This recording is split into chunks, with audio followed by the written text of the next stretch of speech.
नाखून और केश जब अंग का हिस्सा होते हैं उसे जो है सजाते हैं, संवारते हैं। जगह जगह क्या होती है यह वैसे जान लिया था हमने अपनी पहली कक्षा में ही। समाज में हो रहे इस लिंग भेद के सत्य को उद्घाटित करती है मेरी व्याख्या सा प्रसंग। सारे संदर्भ के पार मुश्किल से उठकर पहुंची हूं।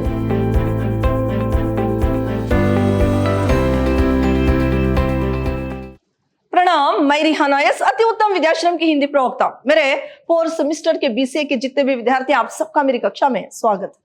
मेरे प्रिय विद्यार्थियों, इस सेमेस्टर जो आपके लिए यूनिट 1 के अंतर्गत जो कविता साहित्य है उसमें जो आपके लिए कविता है बेजगह, आज मैं उसी कविता के बारे में जानकारी दूंगी। पहले हम इस कविता की जो कवयित्री है अनामिका जी, उनके बारे में संक्षिप्त में जानेंगे। अनामिका, इनका जो जन्म है वो 17 अगस्त 1981 में, यानी 17 अगस्त 1981 बिहार में जो है इनका जन्म हुआ था। इनकी रचनाओं के नाम जो है इस प्रकार है। बेजगह, एक औरत का पहला राजकीय प्रवास, दूरधान और खुरदरी, हथेलियां, पानी जो पत्थर पीती है, ये सब इनकी लिखी हुई रचनाओं के नाम। इनको राजभाषा परिभाषा पुरस्कार, साहित्यकार सम्मान और गिरिजा कुमार माथुर सम्मान से नवाजा गया था। जो आपके लिए बेजगह है, ये एक अनामिका जी की एक कविता वेद वेदांत से लेकर अद्यतन तक कहीं भी हम दृष्टिपात करें स्त्री के प्रति हर कहीं दुराग्रह नजर आएगा करके इस कविता में वो कह रही है। यहाँ पर लोग कहते हैं कि हम बदलाव के दौर से गुजर रहे हैं। एक बदलाव का दौर जो है गुजर रहा है, यानी हर पल हर घड़ी हमारे आसपास कुछ ना कुछ बदलाव हो रहा है। लेकिन एक चीज जो कभी नहीं बदली और शायद ना ही बदलेगी, वो है स्त्री को सिर्फ एक देह मात्र, स्त्री को जो है एक देह मात्र समझने की मानसिकता ये जो है बदली नहीं है। सदियों से नारी संघर्ष ही कर रही है। समाज की एक इकाई के रूप में जो है अपनी पहचान की निर्मित के लिए स्त्री जिस आदम्य जिजीविषा एवं प्रबल इच्छा शक्ति का परिचय दे रही है करके बताती है, वह उसकी भौतिक जागृति की ही परिचायक है, जो उसने धर्म, आस्था, परंपरा, मूल्य एवं आस्था के प्रति प्रकट किया है।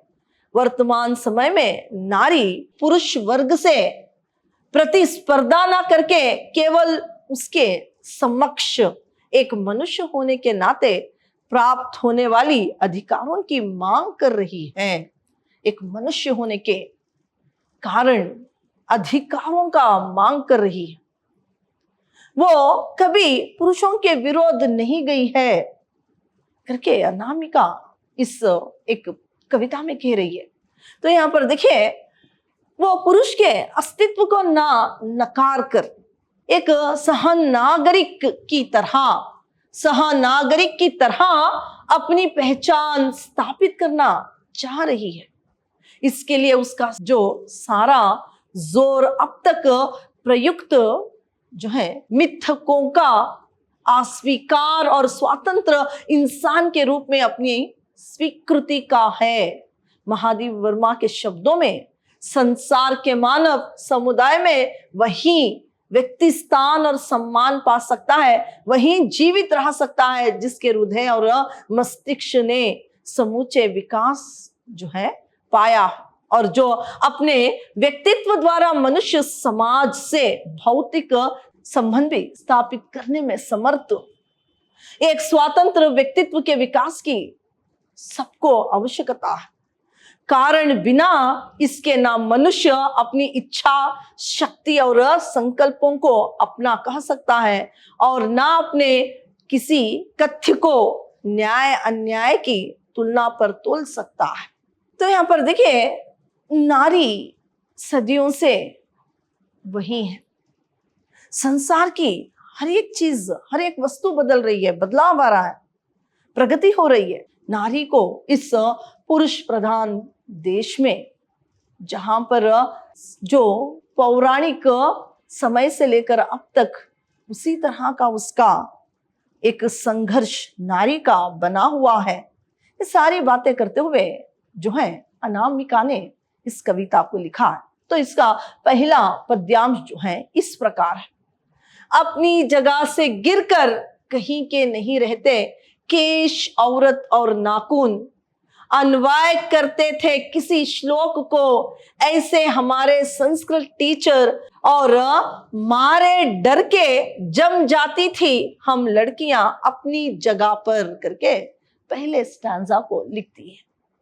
तो यहाँ पर इन पंक्तियों के माध्यम से अनामिका जी समाज में अपनी जगह को, जो अपनी जगह की खोज और समाज द्वारा परिष्करण की प्रक्रिया, इसी द्वंद्व में स्त्री का अंतर जगत से उसका संबंध भी परिभाषित होता है। अनामिका इस कविता के माध्यम से निरंतर पुरुष वर्ग की उपेक्षा सहकर समाज में अपनी स्थिति को परिभाषित करती हुई नारी के बारे में बता रही है। और यहां पर जो है औरत, नाखून और केश एक ही बराबर है, क्योंकि नाखून और केश जब अंग का हिस्सा होते हैं उसे जो है सजाते हैं, संवारते हैं। जब दोनों कटकर गिर जाते हैं उसका कोई मूल्य नहीं रहता।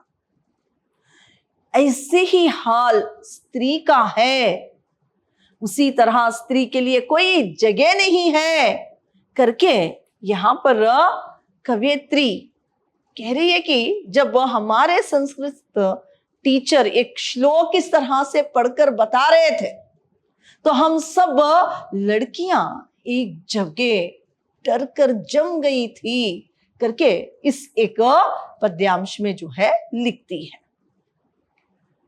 आगे का देखिए पद्यांश। जगह जगह क्या होती है, यह वैसे जान लिया था हमने अपनी पहली कक्षा में ही।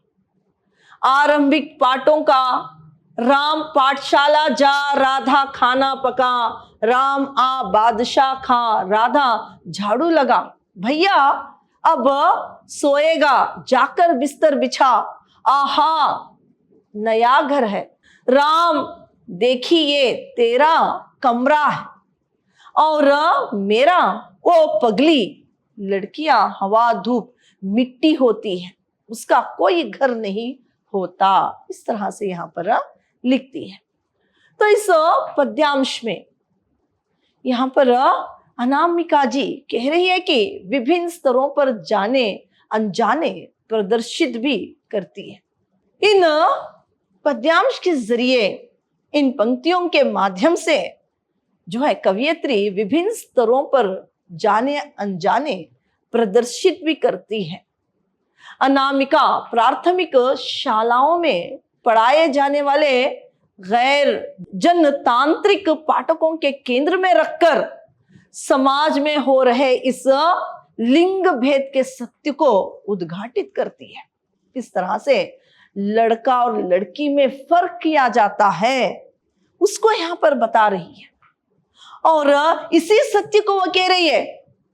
सत्य यह है कि पितृवस्था में लड़कियों को, यानी अपने माँ बाप के घर में लड़कियों को इस प्रकार के विशेष सांचे में डालने का तात्पर्य यह है कि वो बिना किसी विरोध के इन सांचों में गलती ढलती रहे और पुरुष को अपने उपयुक्त स्त्री सेवक सांचे में डाली निर्जीव मसल वस्तु मिलती रहे और वो अपना प्रभुत्व कायम रख सके।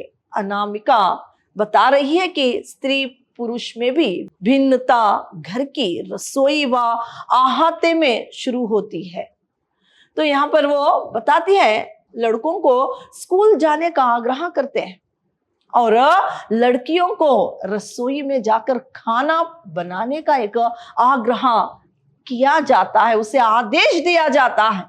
राम को बादशाह खाने के लिए कहा जाता है और जो है राधा को झाड़ू पोछा करने के लिए आदेश दिया जाता है, उसे बताया जाता है। नए घर बनने पर राम के लिए अलग से कमरा बनाया जाता है और जो लड़कियां के लिए ना कोई घर का कमरा उसके लिए होता है। लड़कियां तो हवा धूप मिट्टी समान होती है, जिसकी कोई जगह नहीं होती, जिसका कोई घर नहीं होता करके इन पंक्तियों में अनामिका कह रही है। उनकी होती है भला कौन सी जगह होती है ऐसी जो छूट जाने पर औरत को हो जाती है काटे हुए नाखूनों कंघी में फंसकर बाहर आए केशों सी एकदम से बुहार दी जाने वाली। घर छूटे दर छूटे छूट गए लोग बाग, कुछ प्रश्न पीछे पड़े थे वे भी छूटे। छूटती गई जग है लेकिन कभी भी तो नेल कटर या कंघियों में फंसे पड़े होने का एहसास नहीं हुआ। यहाँ पर देखिए कवियत्री अनामिका इन कविता के इस पद्यांश के माध्यम से पुरुष सत्ता से लगातार प्रश्न करती है, जिसको इस पृथ्वी पर औरों से अलग देखा जा रहा है सदियों से। बेटा बेटी में अंतर, लिंग भेद को मानने वाले पुरुषों पर स्त्रियों के माध्यम से प्रश्न का अंबार लगा देती है। कवियत्री आग के घर लोग जाने सबके छूटने पर भी लड़की को नेल कटर या कंघी में फंसे रहने का एहसास नहीं होता, लेकिन उसे लगता है कि वो किसी क्लासिक ग्रंथ की एक पंक्ति है जो प्रश्न पत्र पर छिटक गई है और उसकी साप्रसंग व्याख्या करने के लिए वो तैयार बैठी है। आगे देखिए, परंपरा से छूटकर बस यह लगता है किसी बड़े क्लासिक से पास कोर्स बीए के प्रश्न पत्र पर छिटकी छोटी सी पंक्ति हूं। चाहती नहीं लेकिन कोई करने बैठे मेरी व्याख्या सा प्रसंग, सारे संदर्भ के पार मुश्किल से उठकर पहुंची हूं, ऐसी ही समझी पड़ी जाऊं जैसे तू का राम का कोई अधूरा अभंग। यहां पर देखिए अनामिका बेजगह के अंतिम पैराग्राफ के माध्यम से स्त्री के दुख दर्द को बयां करती है। अपने को बहुत बड़े समाज का एक सुई के नोक के बराबर का अंग मानती है स्त्री। समुद्र के बजाय अपने को छोटा तालाब मानती है। संघर्ष करने वाली स्त्री को अधूरा अभंग मानती है। अकादमिक हलकों का अगर दो मोटे किस्म का जो है विभाजन करे तो कहना होगा कि समाज शास्त्र से संबंध लोग इसे दबी जुबान से सही स्वीकार करने लगे थे, परंतु साहित्य संसार में वो हस्ती विकसित नहीं हो पाई थी कि स्त्री की रचनात्मकता को अलग तरीके से देखा जाए। यह इशारा पुरातन पंथी ख्यालों के लोगों की तरह नहीं किया जा रहा है, अपितु तरक्की पसंदगी का दावा करने वाले लोगों को इसके दायरे में रखा जा रहा है। इसके दायरे में जो है रखा जा रहा है। अपनी वैचारिक समझ को प्रगतिशील समझने वाले लोग स्त्री को वर्ग के वित्त से बाहर नहीं देख पा रहे हैं। वर्ग की कैटेगरी से जुड़ने के बावजूद भी स्त्री एक विभिन्न जो है कोटि होनी चाहिए, विभिन्न कोटि जो है होनी चाहिए। हिंदी साहित्य के नामवरों का ऐसा ख्याल नहीं बना था। इस दौर में सक्रिय स्त्रियों पर भी इसका असर दिखता है। वे भी खुद की रचनाओं को पृथक कर देखे जाने की अहमियत नहीं थी। हालांकि इतनी रचनाओं में वे चिन्ह मौजूद थे जो उन्हें रचनाकारों के समन्वय वर्ग में रहने के बावजूद एक विभिन्न कोटि का बतलाते थे। कहना होगा कि उन चिन्हों के मूल में उनकी रचनाओं में निहित विशिष्ट स्त्री तत्व था। कहने का मतलब है कि जो पुरुष प्रधान देश है, आज पुरुषों के कंधे से कंधा जो है मिलाकर चलने के बावजूद भी स्त्री की जो स्थिति थी, जो संघर्ष है, जो पहले से वो संघर्ष कर रही है, आज भी वो संघर्ष उसके जीवन में बाकी है। आज भी वो जो है उसे मान्यता इस समाज ने नहीं दी है। आज भी उसके लिए एक अलग सा या उसके लिए एक सम्मानित स्थान जो है प्राप्त खुद के लिए करने के बावजूद भी पुरुष प्रधान देश में उतना सम्मान उसे नहीं मिल सका है।